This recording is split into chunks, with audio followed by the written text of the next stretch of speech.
Hey guys, welcome to this quick tutorial where we'll explain you how you can add icons to Ynab. So let's get started. If you want to customize your Ynab categories with icons while using a browser, the process is simple and straightforward. First, open app.ynab.com in your web browser and log into your account. Once you're inside your budget, look at the list of your categories on the left-hand side.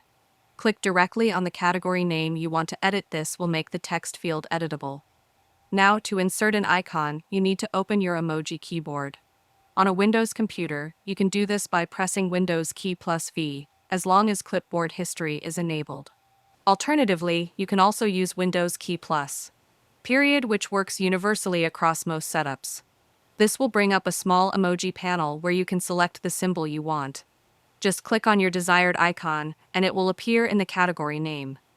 Once you're done, press Enter or click outside the box to save.